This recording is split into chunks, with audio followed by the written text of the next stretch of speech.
Hi everybody, my name is Lauren Swamborough and I'm going to be talking to you today about Kohlberg's theory of moral development, a social cognitive approach. I'm going to be discussing the theory in detail and then we'll be talking a little bit about the theory and some aspects of it together. Now, Lawrence Kohlberg was born in New York City in 1927. He attended the University of Chicago, where he studied developmental psychology, and he got very interested in moral development. He was inspired by Piaget and greatly admired his theory. Kohlberg actually ended up expanding greatly on Piaget's theory and did so at Harvard for many years, where he taught and researched.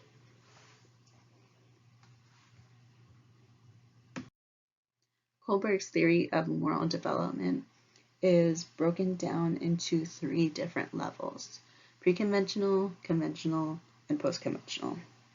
Within each level, he has two different stages. So I will go through each level step by step so we have an idea of how he broke his theory down.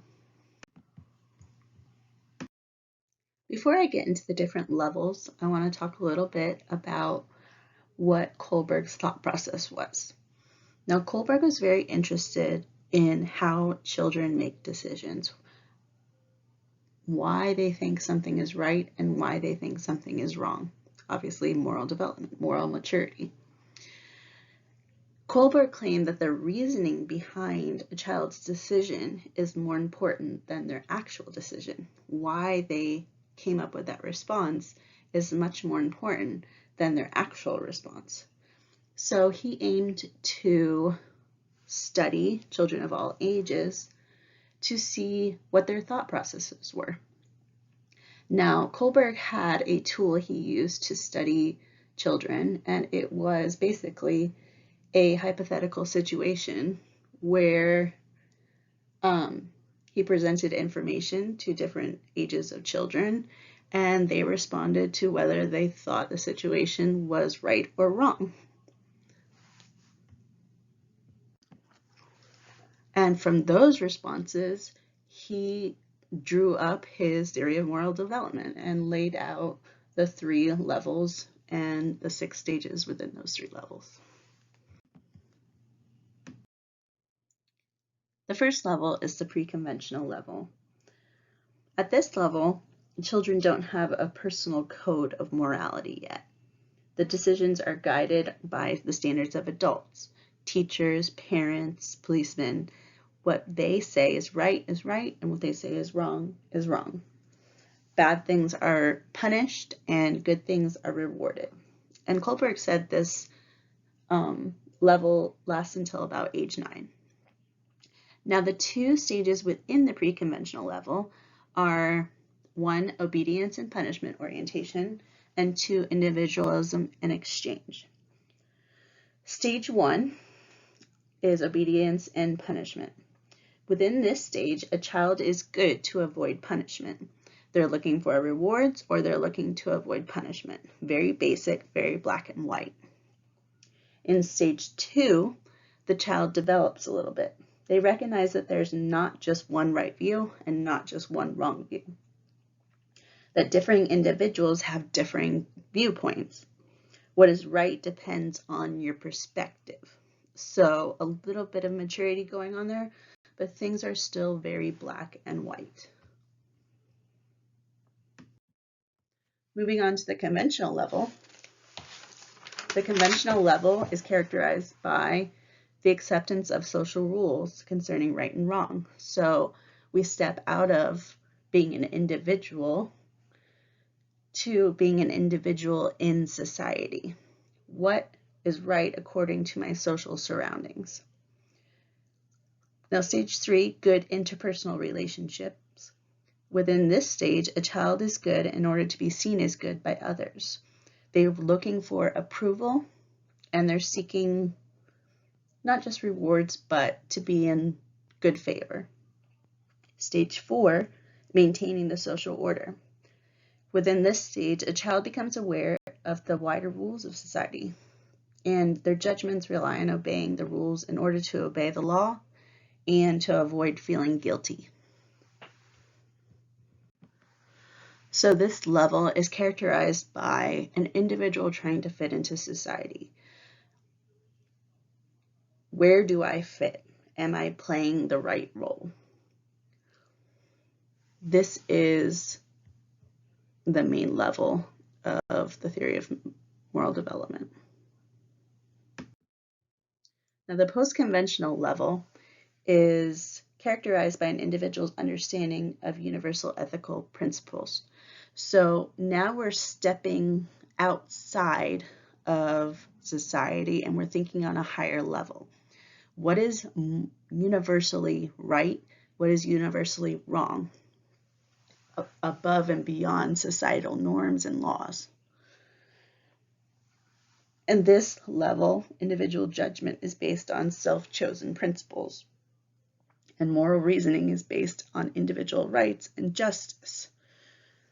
So a person on this level is thinking beyond the what is right according to society stage.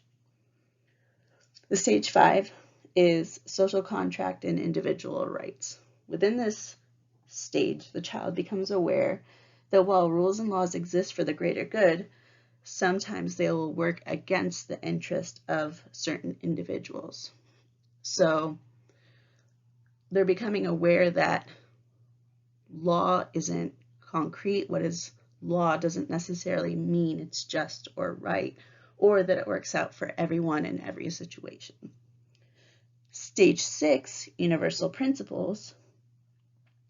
Within this stage, people have developed their own set of moral guidelines, which may or may not fit within law. So now you're thinking, what is universally moral and what is universally immoral? What is just? Okay. And in certain times in history, the law was not just. At this point in time, there may be unjust laws in some people's views, and they're thinking on this level. They have their own set of moral guidelines.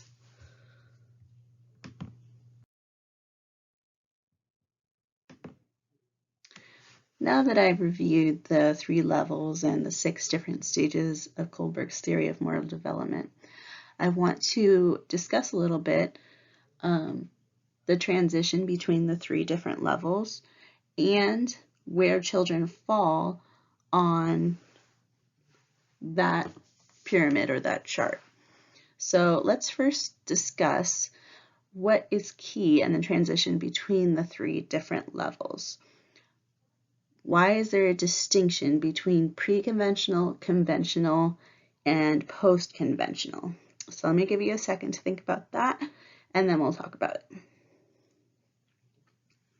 Okay, jumping back in, the shift from pre-conventional to conventional distinguishes a change from self-interest to a child's relationship with others within the social system. So pre-conventional focuses basically on a child's own self-interest.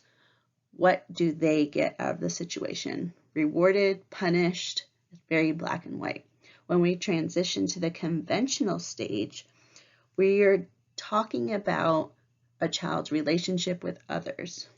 What is right or wrong according to society? What is right or wrong according to their social surroundings? At school, what are the rules, right? They want to fit into those guidelines. So we shift from self-interest to relationships with social systems. Now the shift from conventional to post-conventional means that the child is shifting from living within a society and within the rules and laws and moral guidelines of a society to living by their own ethical principles, realizing that laws are useful but not always morally applicable. So there is a distinct shift between pre-conventional, conventional, and post-conventional because of those differing perspectives from the individual.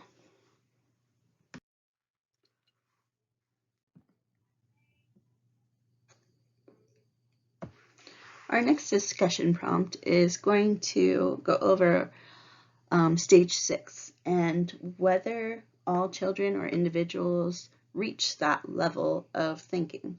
So if you recall, stage 6 is the universal principle, where children or individuals reach a place of living by their own ethical standards. What is right, what is wrong, according to their own universal principles. So I'm going to pose that question to you. Does everyone achieve stage 6? Do they get out of thinking from a societal perspective to a higher level of thinking? So let me give you a minute to chew on that. Okay, jumping back in again. Kohlberg himself actually believed that not many people reach this level of thinking. He believed only 10 to 15% of people reach this stage, and that stages 5 and 6 were very rare for people to reach. Now, you might ask yourself why. In my opinion, I think that most people live pretty simply and they like to follow the rules in front of them. It's easy to get along in society if we go along with the standards of society, right? What we're taught is right, and what we're taught is wrong is wrong. It's very easy to go along that way. And sometimes we do have strong opinions on things and principles that guide us, but for the most part, we like to go along with society and follow the rules. So I've just thought it was very interesting that Kohlberg himself thought that not many people reach this level. And I think people may think this way, but they don't always go against the grain. So perhaps it doesn't come off that way. Anyway, this has been Kohlberg's theory of moral development. I hope you enjoyed my presentation, and I hope you learned a little bit of something. Bye.